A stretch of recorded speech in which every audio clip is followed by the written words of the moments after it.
Okay, welcome back to our last talk. It's a pleasure for me to introduce Professor Giovanni Pistone. Giovanni Pistone was a professor of probability at the University of Genova, and then he moved to Politecnico di Torino, and now he's affiliated to Collegio Carlo Alberto as a visiting professor. His talk will be about non-parametric information geometry, which is a topic that characterized many years of his research, and thank you very much.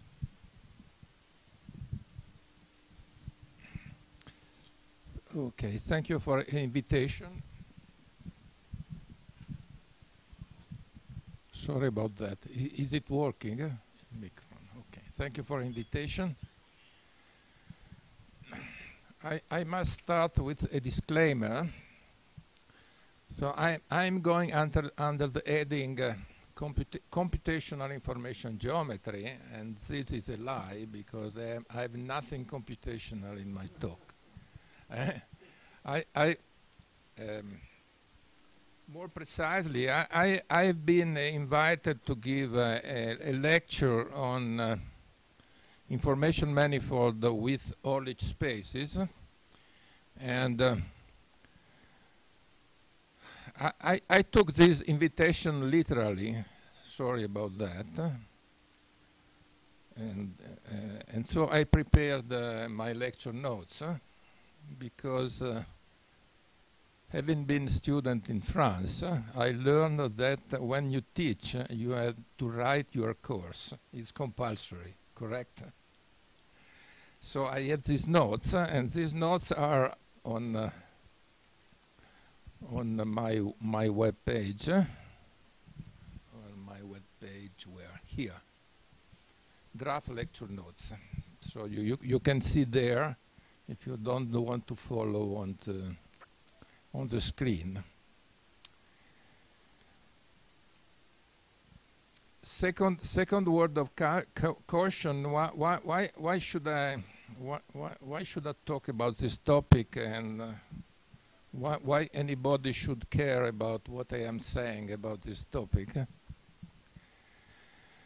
Well, in this series of conferences, there is a I really appreciate the fact that one of the organizers is quite keen to consider some, for example, historical aspects of the field, and in particular recognize the contribution of various people that have contributed to this to the topic considered in the conference.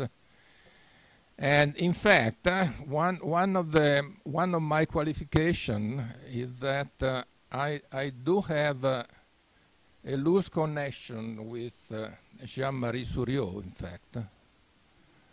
So if you go and see my mathematical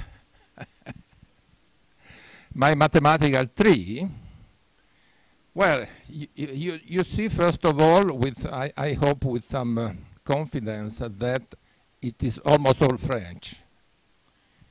And second, if you go back enough, there is a connection with Souriau. Souriau is here, advisors Licknerowitz, Darmois, Goursat, Darboux, and here we connect. So that's somehow a satisfaction, and somehow a warranty, let's say.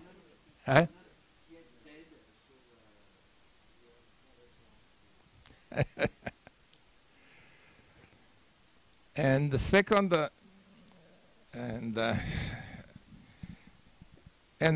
my second point before trying to start is to say something about my point of view about information geometry. And because my topic is what I call non-parametric information geometry. We had before a very nice talk by Frank Nielsen, with a very detailed study of the geometry or the geometries of a specific parametric model, and the use of, in particular, the use of divergences and distances.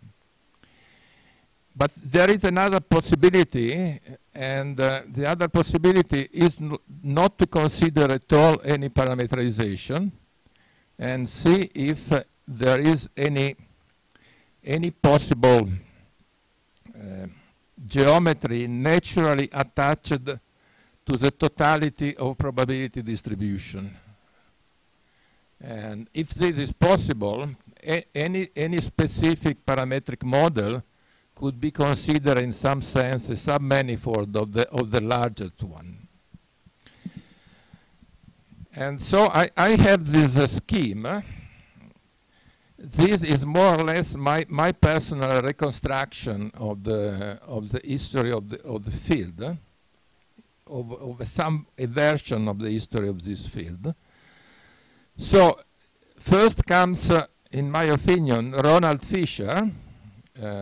Ronald Fisher, who invented everything in Fisherian statistics, almost everything in Fisherian statistics.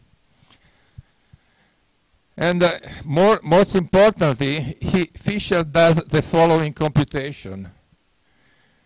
He takes a one-dimensional model, and one-dimensional model for Fisher is a parametrized family of densities, and the densities are strictly positive. Then it takes a random variable, but he calls it a statistics, a random variable, and consider the expectation with respect to the density, he calls it likelihood, the density P, to produce a function,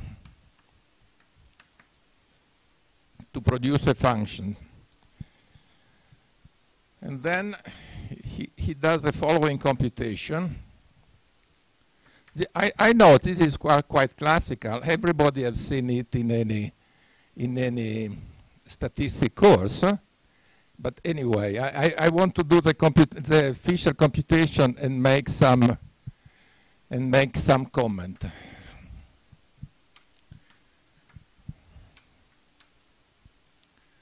So first you move the derivation inside, and then you multiply and divide by P, because you can do because it's positive, and you get the derivative of the logarithm times Pt. And finally, now we observe the following.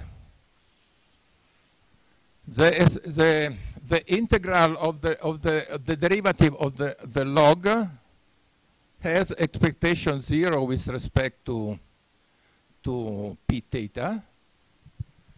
This has 0 expectation. Expectation is p theta d by dt log p theta. And then we can write this in the following form. We have a scalar product with respect to the density p theta. And you have here something that which is the derivative of the logarithm, and Fisher calls it a score. I write it p star. And then you do something else. As here you have a random variable which is centered with respect to p theta, you center f.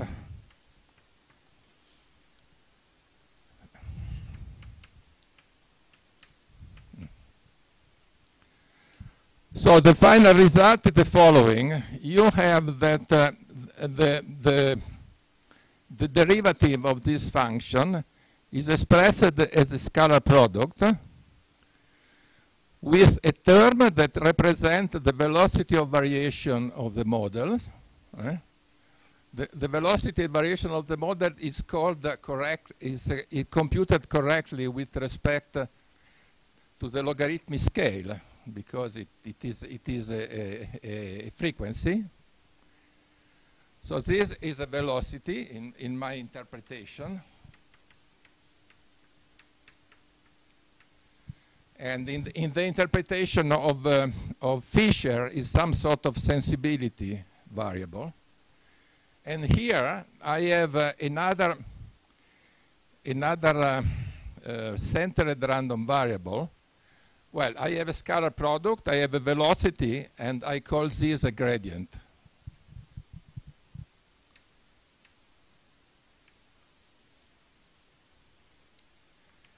Gradient of G.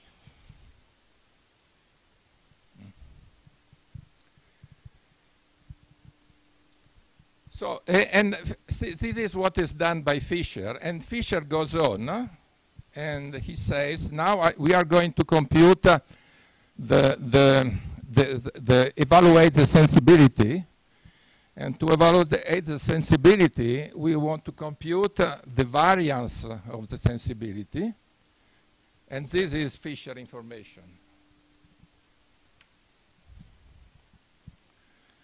D by d theta log p theta, d by d theta log p theta times p theta. This is Fisher information.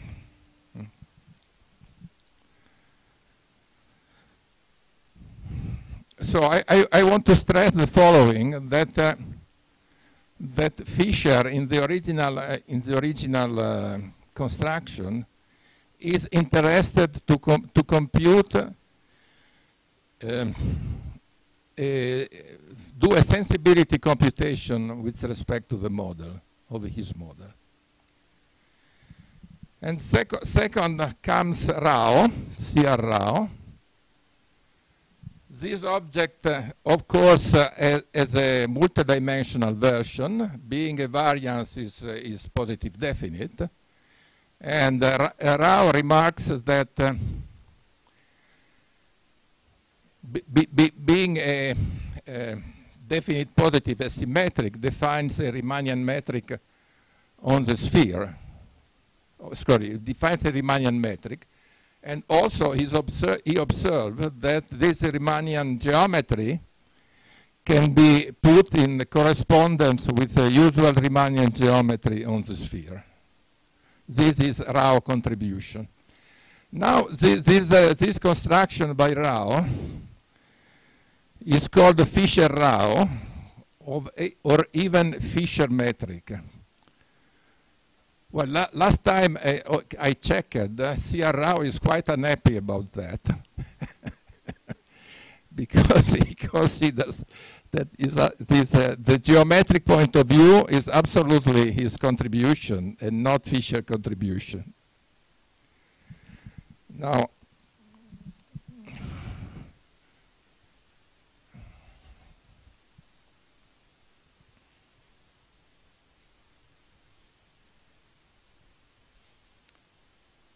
now I want to make a comment about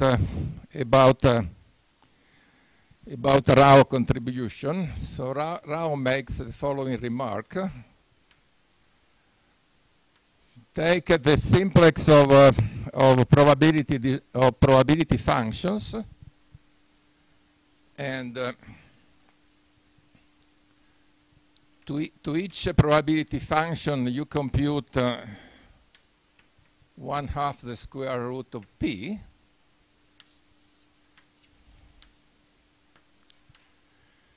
which is a part of the sphere, and then you can do a computation by computing the pushback of the geometry, the Riemannian geometry on the sphere on the simplex, to see that actually you get the Rao metric. Is this way. This is called the embedding. So The point is the following: is that the definitive solution of to the geometrization of the set of all probabilities? Well, not really, in my opinion, because there is a technical problem.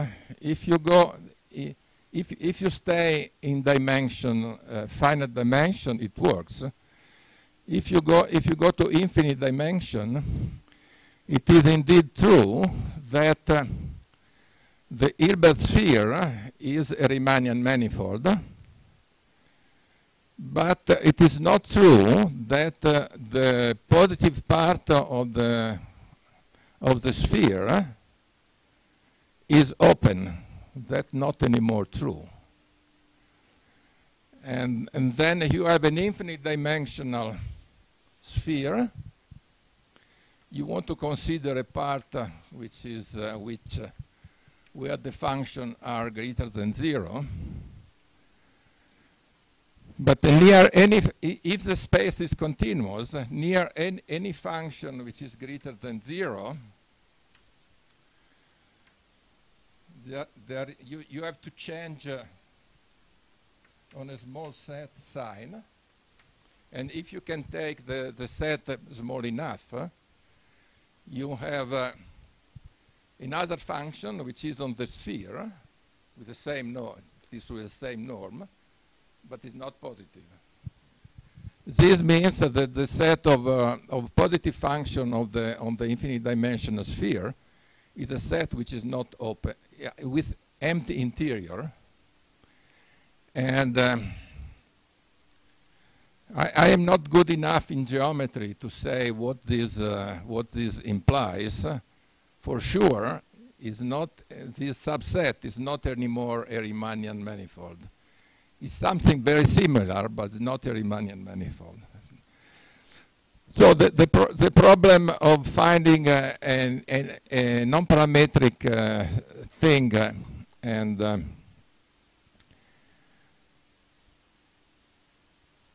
for the information geometry is not solved by the Rao construction. At least that's my point of view. Well, the story continues because a number of authors, in particular Efron, David, and others, has tried to has started in the 70s to do geometric computation on statistical models, but not using the Riemannian Rao structure, but using the structure imposed by the exponential family model. And some probably inspired by this, Amari, Nagaoka, and others defined geometries, the alpha geometries that were explained quite clearly in the previous talk, where that are geometries which are different from the Riemannian geometry defined by Rao, or pseudo-Riemannian geometry defined by Rao. And the characteristic of these geometries is that they have a second-order structure which is characterized by a couple of dual connections. And in particular, there is a case where you have a couple of dually flat connections. As a result, Lauritsen, the one who is quite known for the research in graphical models, has also worked a bit in information geometry. He has given an abstract definition of what is a statistical manifold. And by definition, according to Lauritsen, a statistical manifold is a manifold which is endowed with a couple of flat dual connections.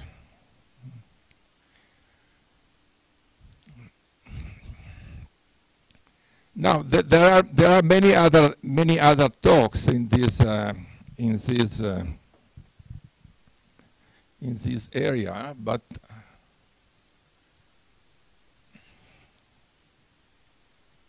in particular, I want to come back to the Fisher computation. Now I call theta, I call it t, because I want to think not to parameter but to time, in fact. I want to think to some dynamic.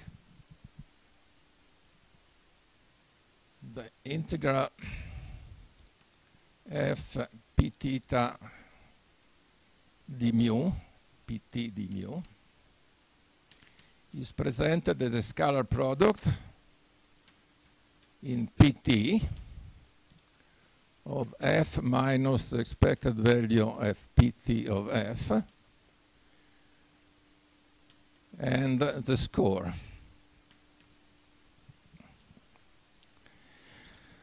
I want to make two remarks. The first remark is the following.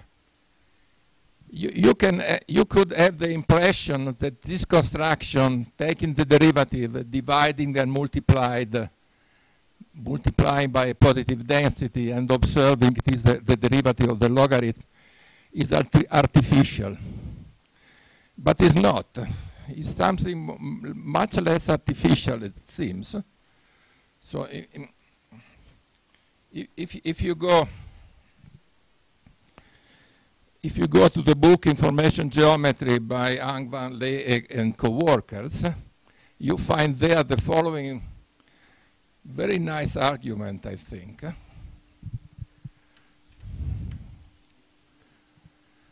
So you have your set of densities, or even better, you have your set of probabilities. And the set of probabilities is a convex set, is a convex subset of a bigger Banach space, the Banach space of finite measures. And so you have a notion of what is a smooth curve. So you take a smooth curve, mu theta, mu t, and you make the following remark. Take some bar theta and assume that for a set A, mu A at bar theta is 0. Assume that you have a null set. Now, the function, as a function of t, if this function is positive, then you are in a minimum. Then the derivative is 0.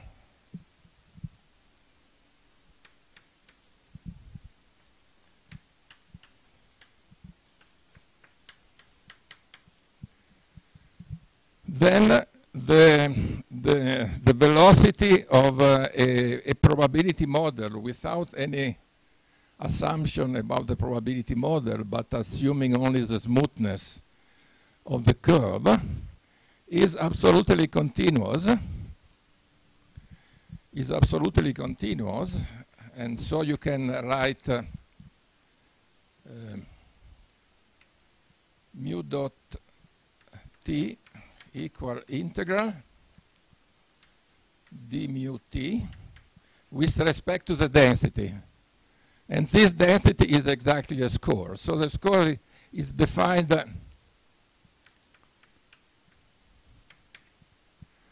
the score is defined in general.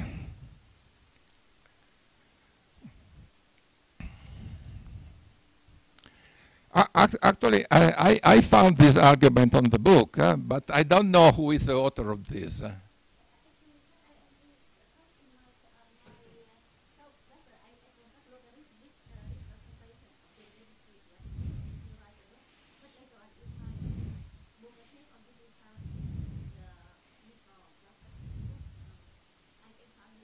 Okay, okay. Bogachev, okay.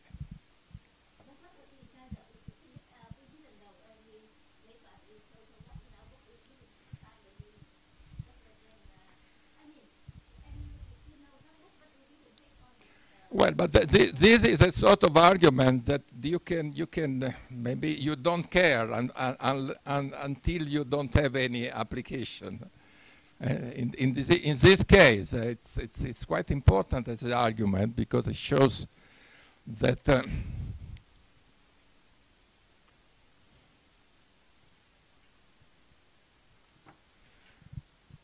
so now I come back to my point. What is this? I go down to the smallest possible example. Probabilities, 2-point probability space. In the 2-point probability space,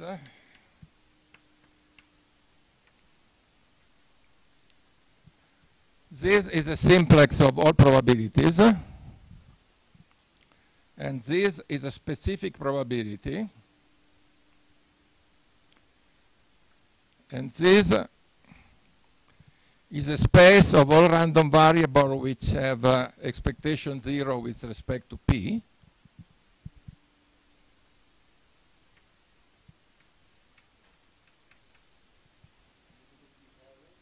Sorry?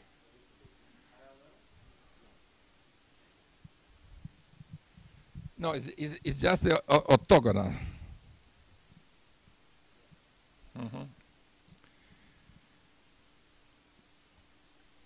And these produce, well, you can describe this structure in many ways. So you can say that this is a subset of a Grassmannian manifold, because you have all one-dimensional subspace of the 2 space, and every line is characterized by an orthogonal vector, and you restrict to the vector whose components are positive.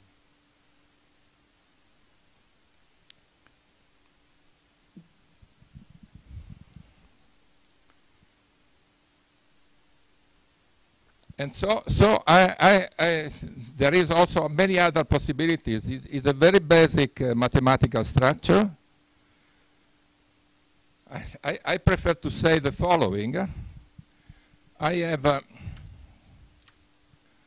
take positive densities or probability functions, and I want to consider the set of all couples Pu such that P is a probability function and U has an expected value 0 with respect to P. And I want to call this statistical manifold.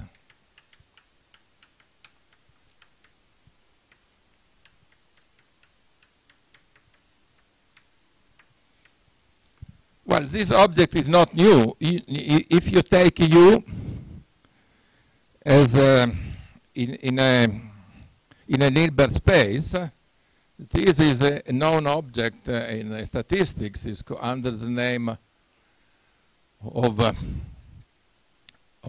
Hilbert manifold. So the Hilbert manifold is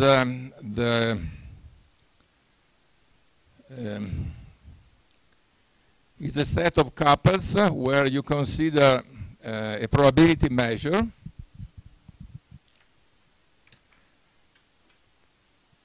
and the square integrable random variable. So this is in some sense this produce the union of L2 mu for all mu. Not the union, but I don't know the correct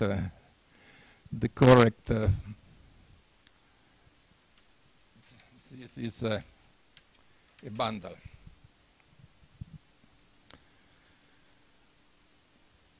Well, when you do any computation on a statistical model, for example, when you compute the variance of the Fisher score, you are working in this object because you have a random variable and want to compute the variance of the random variable, so you have an L2 space. Now, this object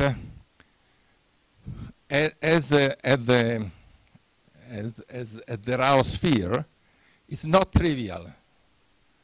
It's not trivial because all these spaces are all different in principle. So, in fact, when you want to be very careful, all parts of the Fisher computation are questionable.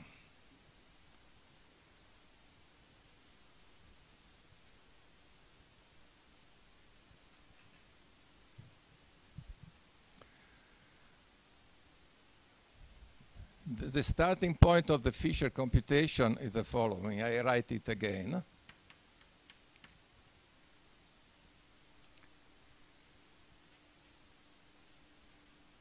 So how do I know that the statistics F is integrable for any element of the statistical model? This is a very strong assumption, in fact. And so on. How do I know that I can in any case compute the derivative, and how do I know that at the end the score is L2 integrable?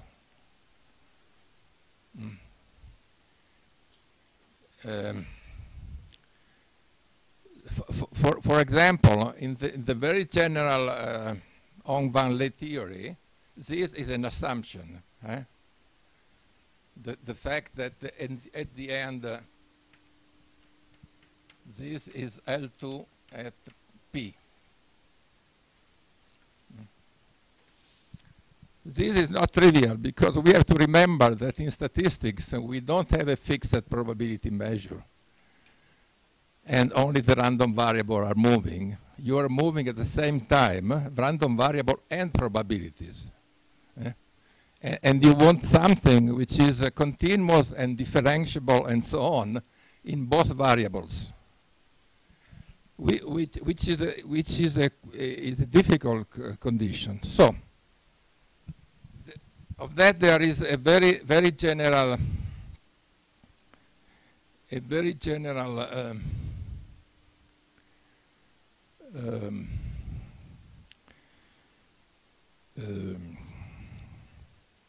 setup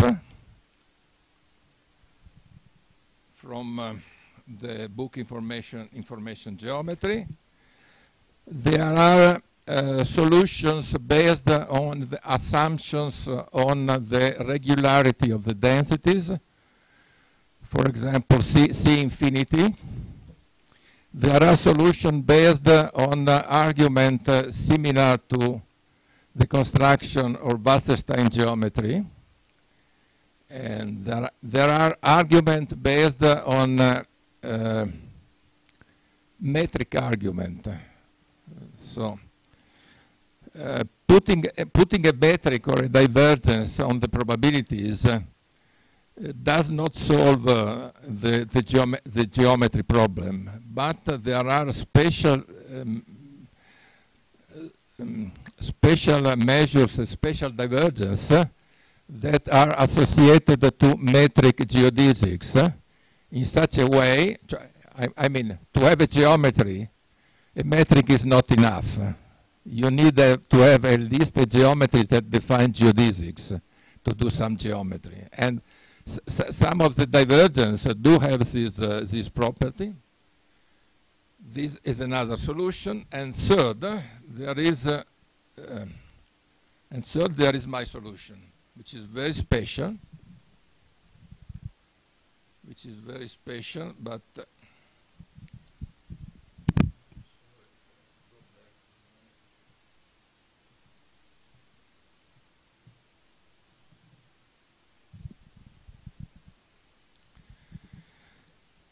solution is very special, is very restrictive, and is based on the old idea of using exponential family as a model.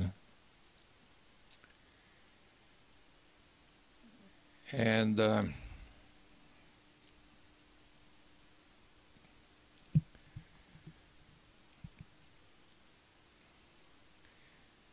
I have referred many times to this book, Information Geometry, because actually currently is somehow the best presentation of non-parametric information geometry, the best full presentation of the theory.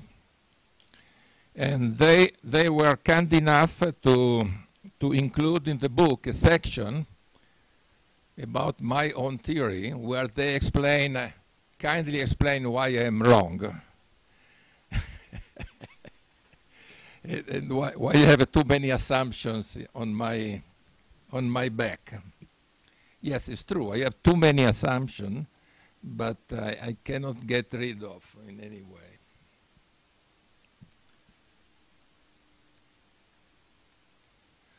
So my argument is the following. We work like Fisher in the space on strictly positive densities. First, you work on densities. That is to say, you have established a priori which are the set of probability 0. And second, you work with a set of measures whose support is fixed. If the support is not fixed, there is almost no theory available.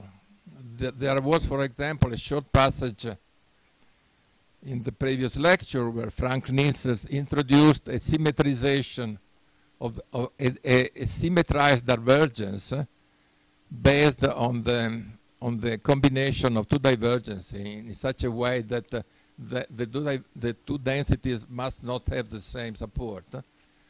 But the theory is quite difficult, and I am not aware of any really full presentation of that.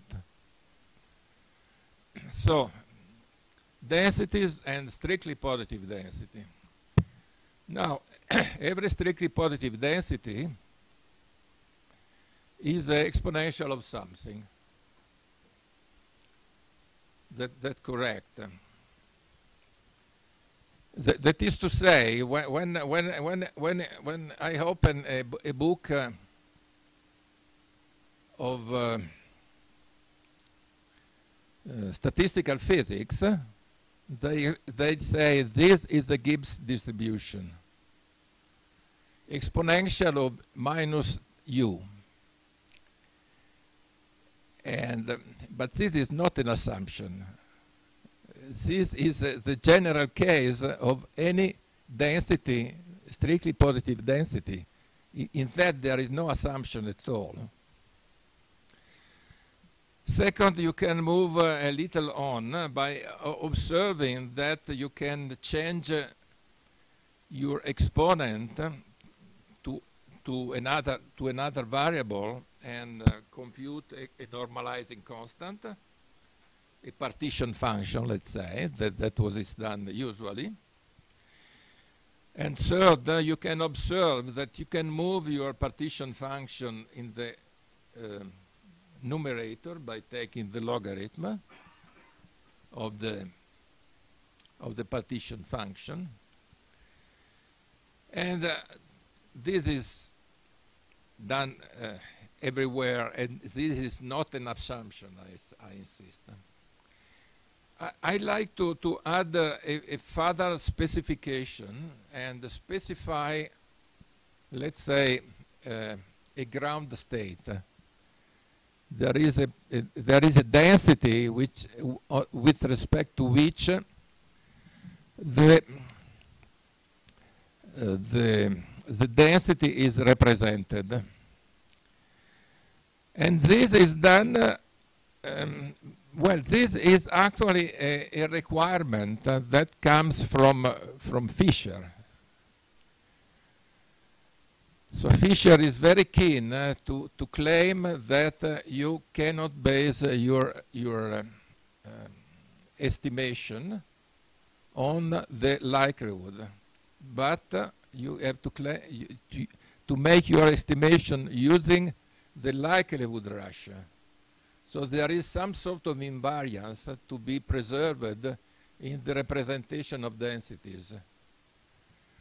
So the density P is arbitrary, is some sort of reference point, and it is part of the game that you are free to change this P.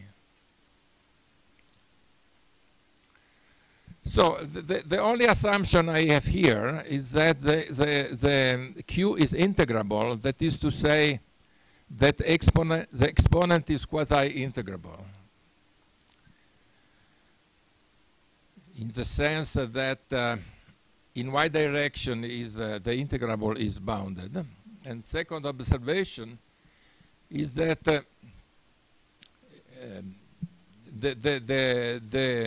the sufficient statistics, as it is called in statistics, or the energy, as it is called in the Gibbs model, is actually defined up to a constant.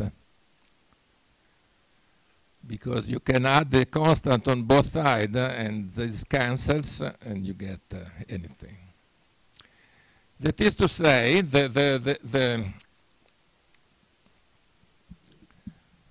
what Fisher calls the log likelihood ratio, log Q upon P, is actually a random variable which is defined, which can be splitted in a constant plus a random variable, almost arbitrary. I know about 3 ways to specify the right sufficient statistics.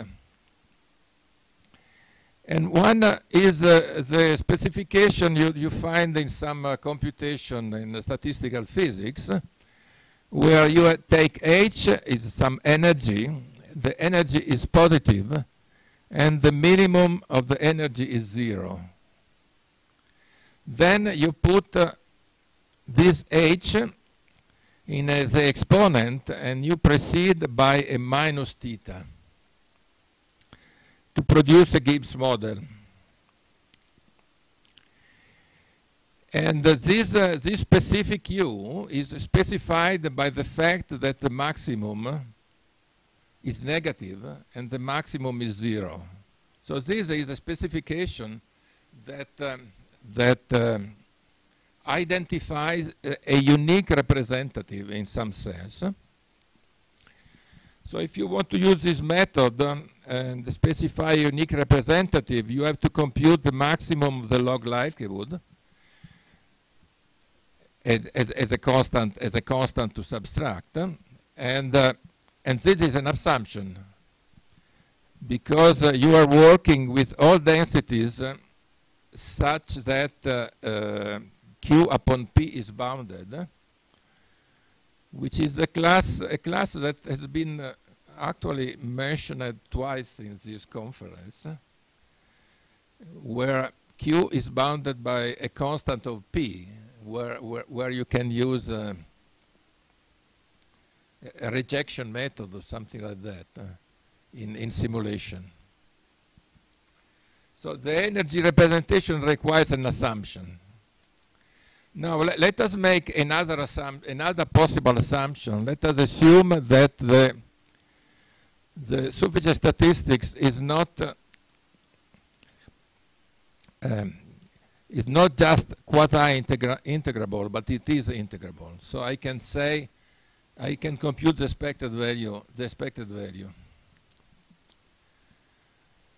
Well, if I can compute the expected value, I can decide to choose as sufficient statistics the random variable whose expectation is 0 with respect to the ground state.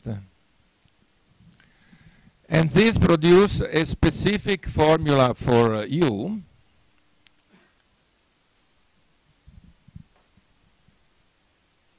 this one. U is up to a constant is the log likelihood, and if you subtract the expected value, you get the centered log likelihood as a unique specification. And you have a in this way you get a non-parametric representation of your probability. Given the reference P and given U expected value 0 at P, you get a unique Q and vice versa. And this is especially interesting because when you compute the constant, you realize that it is a well-known object, precisely is a Kurbach-Leiber divergence.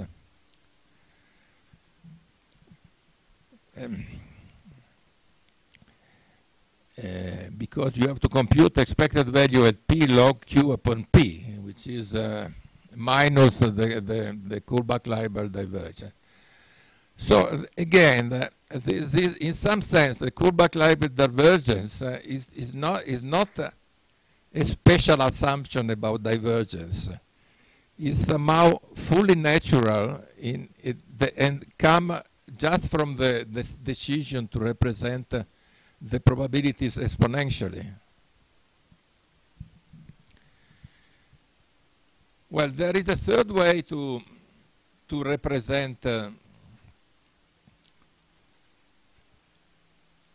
to represent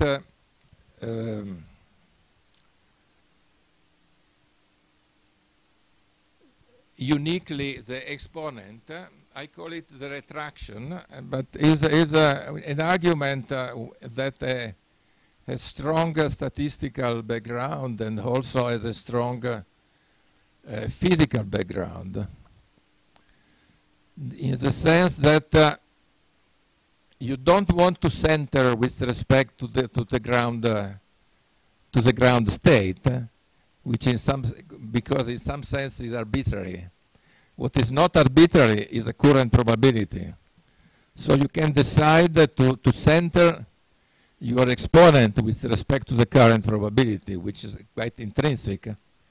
And in physical terms, you are taking the energy minus the expected value of the energy at that state. I asked many physicists for the name of this quantity, but I couldn't get any answer. What is the difference of the energy in a Gibbs model? The difference of the energy minus the expected value of the energy should be something, I think.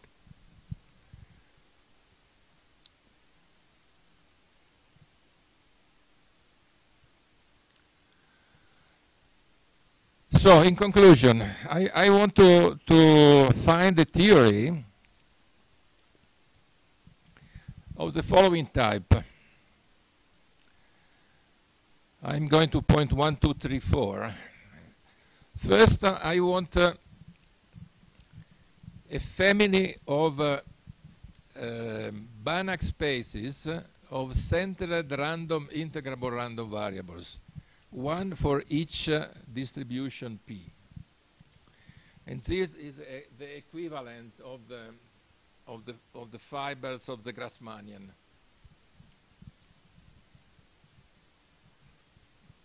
Then I want to compute on these spaces, I want to compute the logarithm of the partition function, the logarithm of the expected value of P of the exponential of U. And I want this not to be trivial, in the sense that this is by construction a convex function, and I want this convex function to have a proper domain with non-empty interior. So I want a non-empty interior for the function that specifies the log partition function. And then with this, I can construct the most general possible exponential family. Why the most general possible? Because any function u which is not in this class either is gives a divergent exponential or is on the border, and I want to avoid the border. So this is what I call the maximal exponential family, the biggest possible exponential family. This mapping is 1-to-1. I can compute back u by the formula compute the log likelihood centered. Then I want these spaces to be somehow tangent spaces of this manifold. And this implies that the spaces might be isomorphic. Otherwise, this object cannot be an expression of the tangent bundle of a Banach manifold. They must be isomorphic as Banach spaces. And moreover, I want the set of chart I have defined for each P is an atlas, and this atlas is affine. If I compute the transition function, they are actually affine functions. Now, this works perfectly when the state space is finite. This works perfectly when you consider a finite dimension in non-finite state space, but you consider a finite dimensional exponential family. A finite dimensional exponential family has an exponent with a linear combination of sufficient statistics, and the space, you can consider the space of all possible affine combination of the sufficient statistics, and this defines the space you want. So I have two more requirements. There is a unique statistical, I have defined before the maximal exponential family around P, but I want more. I want be Fisherian. I want that this construction does not depend on the reference measure. So I want all the modeled maximal exponential model around P to be equal, to be the same model. And I want that the different spaces that are going to form my bundle are actually subspaces of a unique Banach space. Exactly as in the finite dimensional case I had before.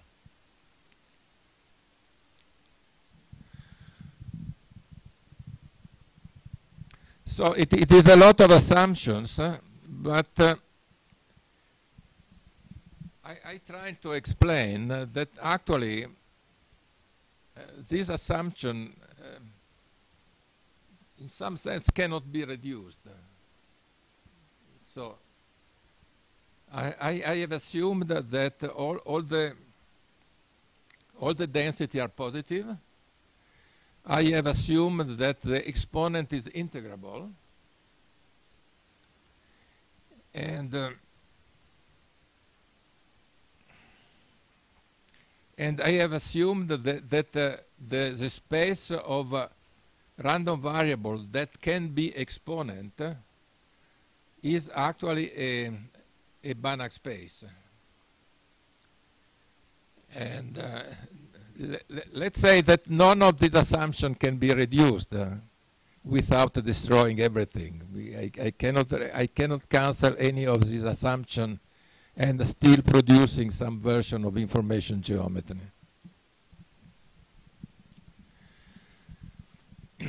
Now, here comes the name of ordered space in the title. And the ordered space is a space of random variables whose moment generating function is finite in a neighborhood of 0, which is in an open set, let's say. This is a quite classical object. In statistics, sometimes it's called Cramer class, or random variable whose moment generating function, whose Laplace transform is analytic. It's a quite classical object. Again, if I want to put a random variable in the exponent and take an integral, there nothing else I can do but this. And it is interesting that this space can be given the structure of a Banach space, and this Banach space is called ordered space. And I spent a lot of time to answering people saying, your construction is completely artificial. Who wants to have this old Polish theory of ordered spaces? Nobody wants that. Actually, these spaces are Banach space, but they are not nice Banach spaces, not reflexive. Bounded random variables are not dense. They have a number of drawbacks. And so, for a number of years, I used to answer that, yes, that's very bad, but I don't have any other solution to propose. But, well, I was wrong, because recently, too much recently, at a given moment, I learned that this is not a bug, it's a feature, as they say, because this class of random variable is exactly the class of sub-exponential random variable, which are quite fashionable, because this theory now has a new sexy name, and it is called high-dimensional statistics. But it is exactly the same theory as before. So the point is the following. The following things are actually equivalent. Given a measure mu, probability measure mu, I compute point 1, the moment generating function, and I claim that it is finite in a neighborhood of 0. Second, there are constants C1 larger or equal 1 and C2 positive, such that the Q of the random variable U is exponentially bounded. And third, there is another condition that all these random variables have finite moments of all orders, but more. If you take the kth moment and divide by k factorial, this is of the order of the power k. Then the sup, which is written in point 3, is bounded. And this actually produces a norm on this space.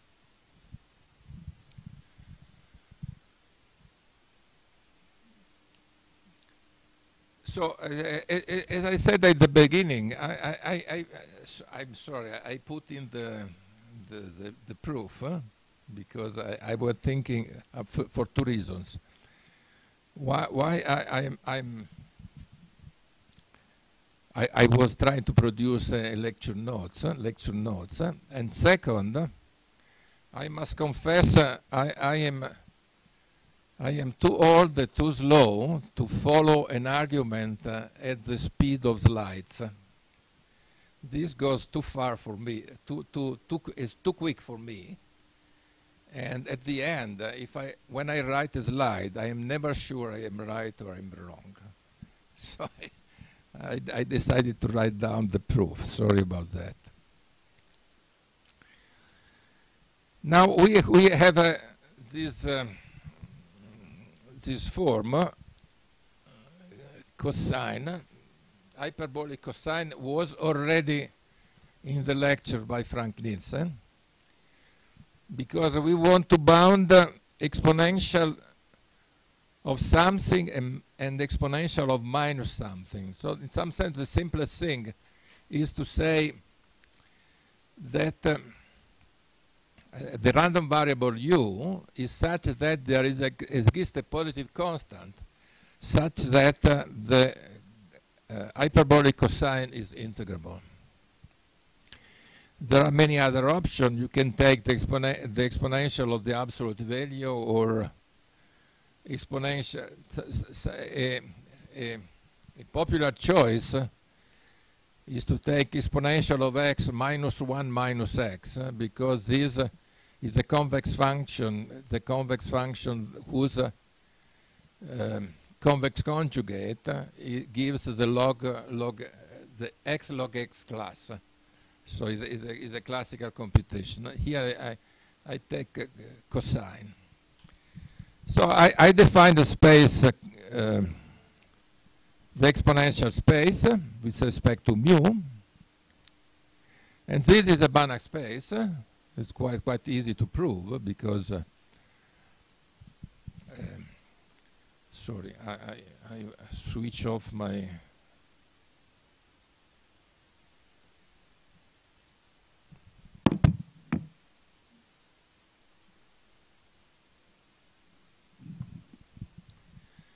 It's quite easy to prove that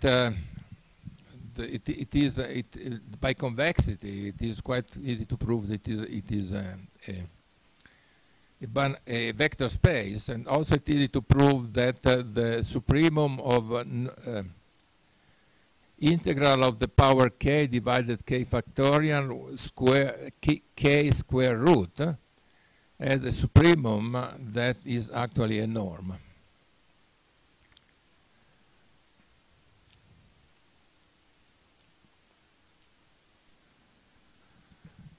Little technical remark is quite useful in some cases to observe that there is a more precise bound, which is true when the random variable is centered, which is exactly what fits with my construction, because I will use a centered random variable. In this case, the moment generating function of the absolute value of the random variable is actually bounded for small lambda by exponential of lambda square.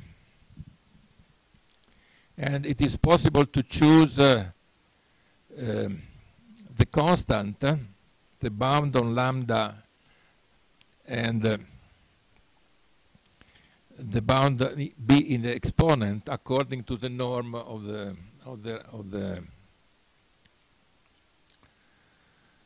random variable. So we have a norm, but according from the theory of early space, we have a further norm, which is usually called the Luxembourg norm.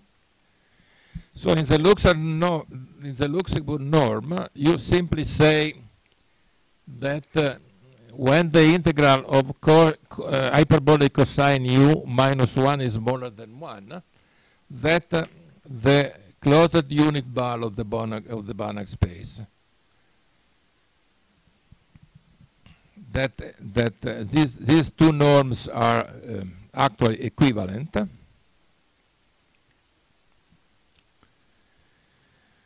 And I have other useful inequalities I'm going to skip. another point I want to remark is that the quantity we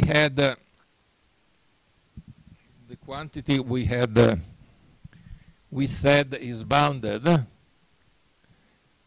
Instead of taking the soup, you take the limb soup.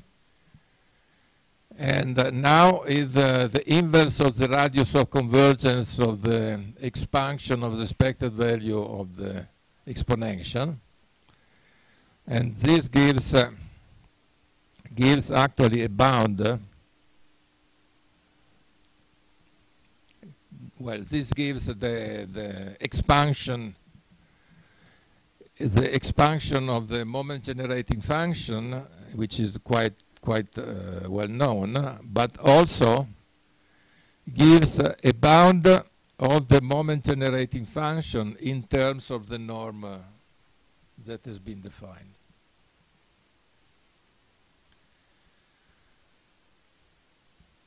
So I have some a family of Banach space, the exponential space, which is contained in the intersection of all LP spaces. The intersection of all P spaces is what, for example, Malyavin calls L infinity minus 0, almost bounded but not quite.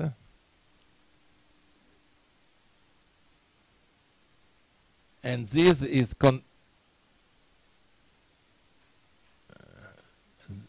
this is contained in any L alpha.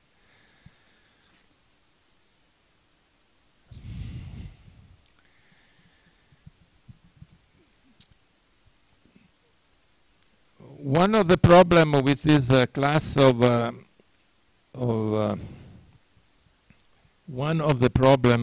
class of random variable is that if a random variable is a sub-exponential or exponentially integrable, if you like,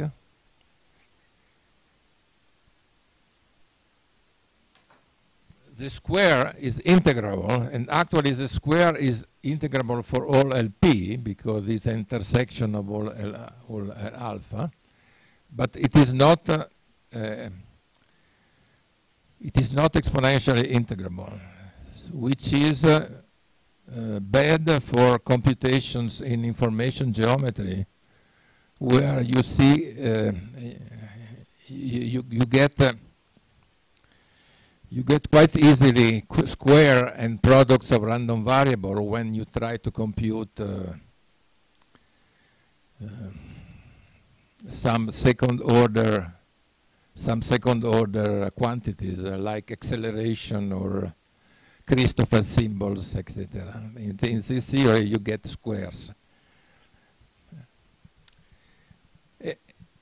So, and this class is not closed for the square. And also taking the random variable and multiply by a random variable of the same class that doesn't give a linear operator. And again, this is not a bug, but it is a feature. It says that in these books of high-dimensional statistics, they have another class of random variable they call sub-Gaussian random variable. And the sub-Gaussian random variable is a random variable such that the square is sub-exponential. So this defines actually a Banach space, a new Banach space I can use when I need to make the assumption that the square is in the right space.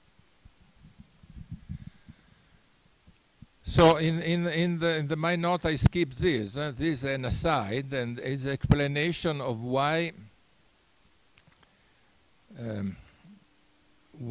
this class of random variable is popular. Because for this random variable you get this is proposition 5, law of large numbers. You get weak law of large number with a negative exponential warranty. And this negative exponential warranty so 2 exponential minus n, and then you have a quantity you can compute as long as you are able to compute the norm, the exponential norm of the random variable involved.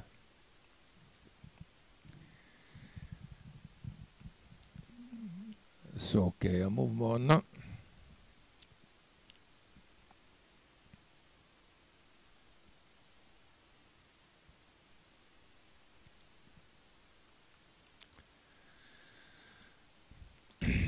So I have already explained that, but I repeat that. I take a reference measure nu.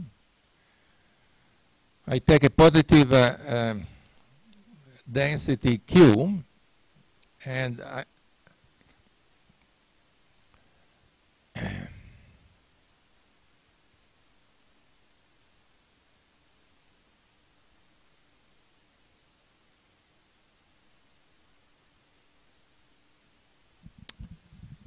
sorry, I have not said something. So my BP I had in the general scheme now are exactly the sub-exponential random variable with respect to the density P with expected value 0 at P. This is my bundle of Banach spaces. On each of these on each fiber,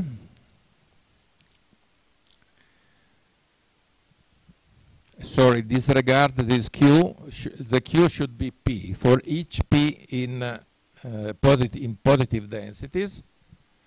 I compute the cumulant functional, that is the logarithm of the partition function, if you want. And you can prove, actually, that the proper domain where is finite is a convex set, and this convex set contains the unit open ball of the for the Luxembourg norm. So the interior is actually an open set. And once you have that, you define the maximal exponential family.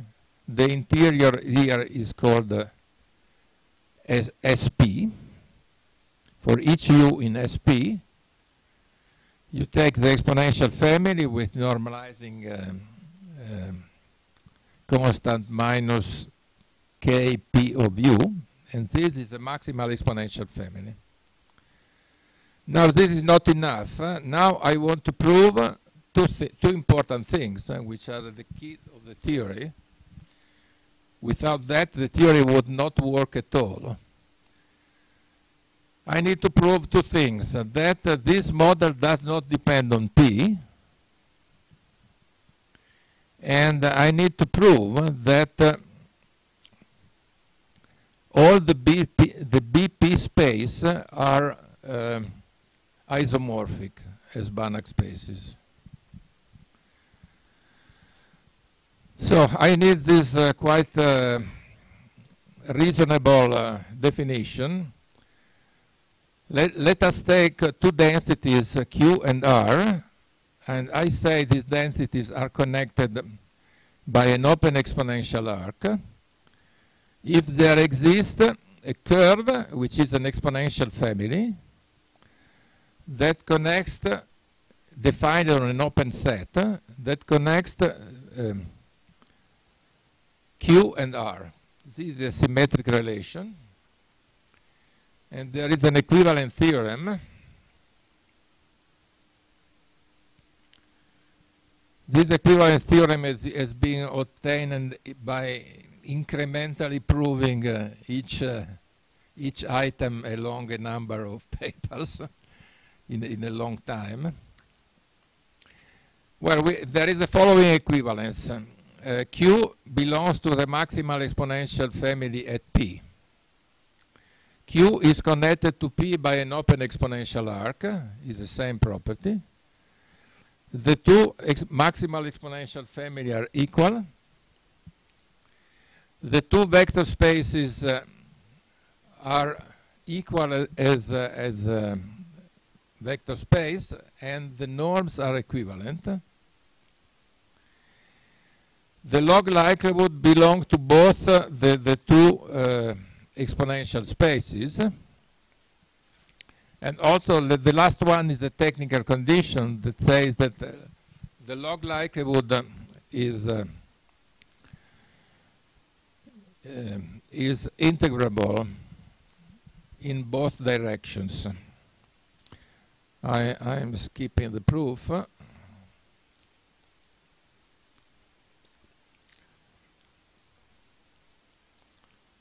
I would also I want also only make this remark.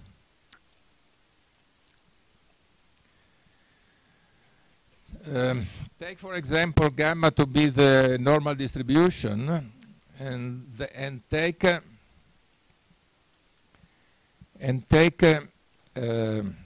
P to be a probability density to respect to the gamma distribution, to the normal distribution, sorry. And assume that assume the following condition: the density is square integrable,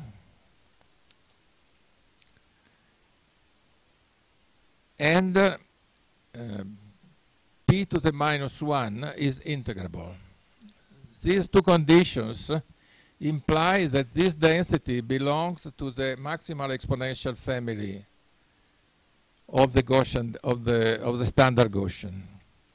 And what I want to remark is that the first condition is quite usual in statistics. Many analytic theorem requires integrability condition which are presented in this sense.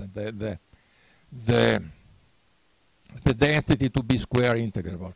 From a statistical point of view, the square of the density is nothing, so it's no specific meaning.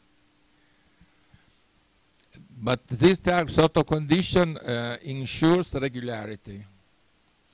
The square is only one half of the regularity. You need a bound above and a bound below to ensure to be in the common maximal exponential family. So what I want to remark here is that when you want to see if a density is in the maximal exponential family with respect to some distribution, you need a bound above and you need a bound below.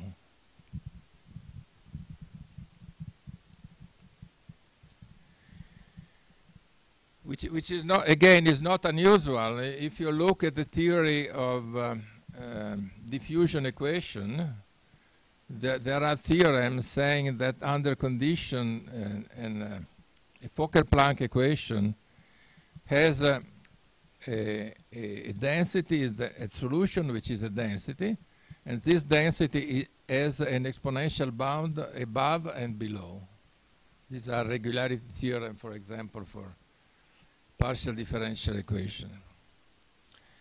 So we have everything. We define our statistical bundle of all couple QV such that Q is in the maximal exponential family and V is in the proper fiber.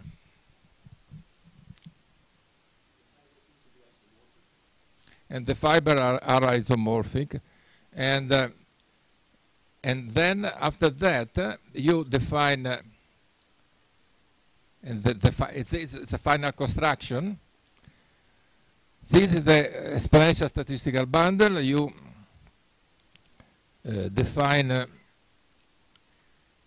family of charts precisely for each QV. You define one chart is the exponential representation, log Q upon P centered, and the second component is simply the centering of the random variable. So all the class of exponentially integrable random variable are equal on connected densities, and so you need just to get the centering to move from one class to the other. So now what is that? That is a Banach manifold, a non-parametric Banach manifold on a large class of non-parametric densities. And the statistical bundle with respect to this chart is an expression of the tangent bundle. So in this sense, I consider that the construction is complete. Now, only I take 5 minutes and then I stop.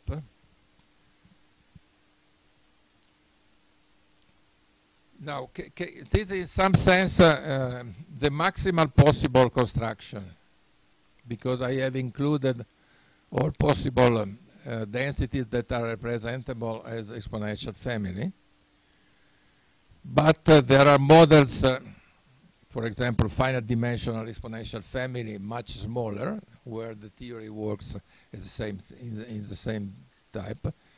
There are maybe intermediate cases where we can construct the theory with a smaller space, for example, considering the smoothness of the density.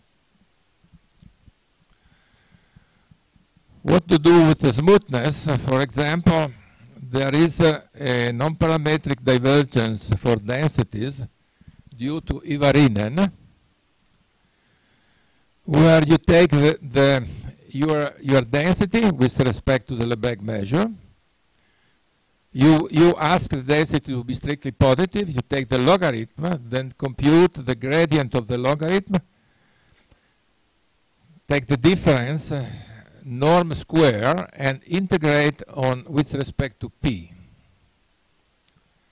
So this is a divergence which has been defined by Ivarinen to have a divergence that does not require to compute the normalizing constant, because you see when you take the gradient of the logarithm, the normalizing constant cancels on both distributions, and you have the normalizing constant only in the integral. But as p in the integral is fixed, when you want to minimize, you can ignore the normalizing constant. So this is actually. So this would require log p is u, is the u function. So here you require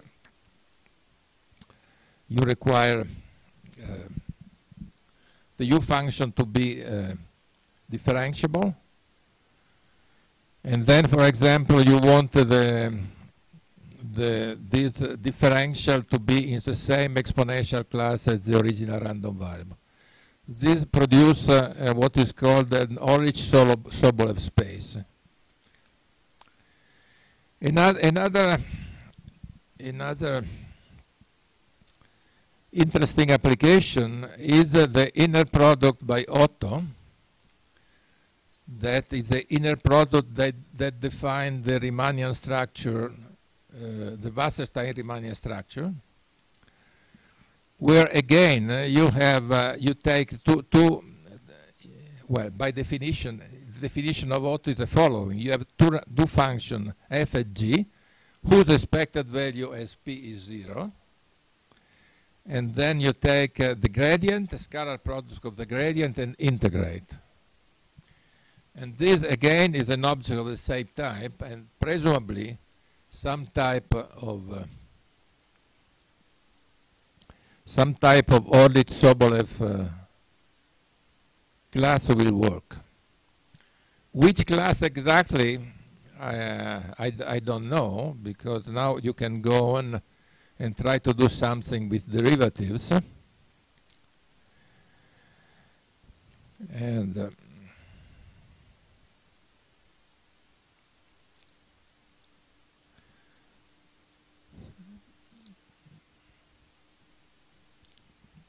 So now you can go to the space, to the real space of Go space with some Malevin calculus and log Sobolev inequalities and so on. And for example, deduce this version of Poincaré inequality. And for a random variable f, gamma is the standard Gaussian distribution. The difference, the norm of the difference of f minus the expected value of f is the Luxembourg norm for the sub-exponential random variable is bounded by a constant norm of the gradient, but the norm of the gradient is not to be taken in the same space, but you need to introduce a square. So to have this sort of result, you need, for example, to have functions which are exponentially integrable, is sub-exponential. I'm trying to use this new language, more fashionable. F has to be sub-exponential, and the gradient has to be sub-Gaussian. This is a class that can reproduce the Poincaré inequality and then support the corresponding machinery for partial differential equation in weak form. So before stopping, I am the last speaker. So it is my duty and my pleasure to thank. It is my duty and my pleasure to thank the hosting institution and, in particular, our organizer, Frederic Barbaresco. Bravo! I am very proud to be part of the only conference in person existing today. Thank you.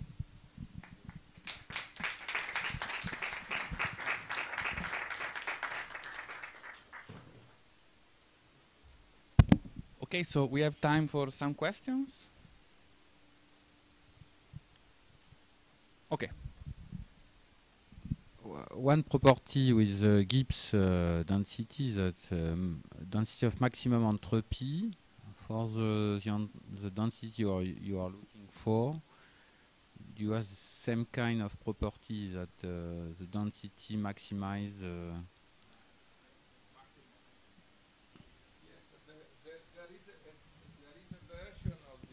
Property. I like to say it this way.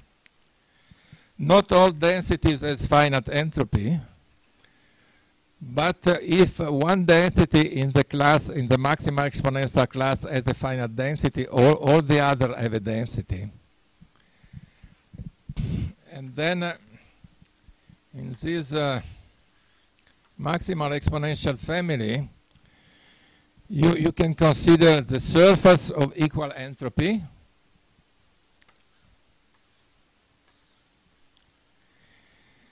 And then this is entropy P equal constant. Then using this machinery, which is a Banach manifold, you can compute the gradient of the entropy, gradient HP, and then you can solve the compute the gradient flow of the entropy with the proper setting, with the proper analytic setting, and you find that the gradient flow is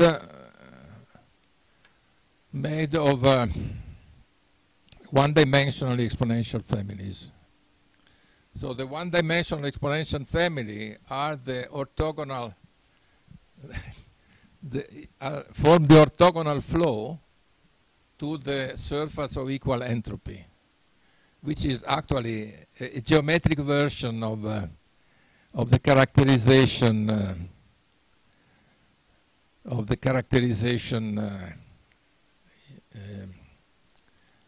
exponential family as a minimal entropy for a given.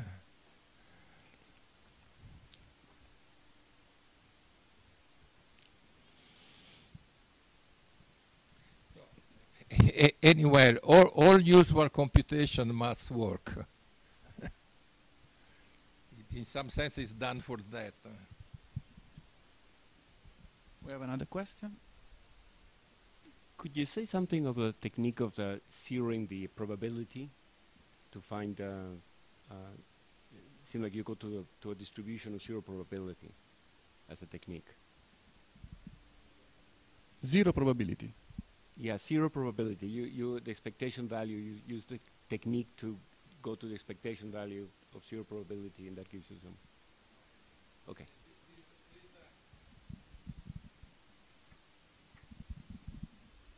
You mean what happens on the border? I have no idea. In the final dimensional case, you can take the border and say it is a manifold with angles, or something like that. Corners. Manifold with corners. But in infinite dimension, do you know what you can do with... The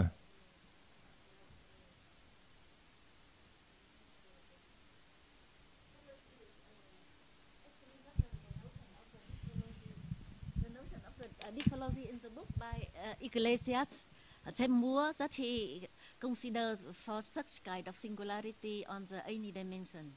But the beauty he explained because the parametrization by finite dimensional and the work on the infinite dimensional, that I understand. Yeah.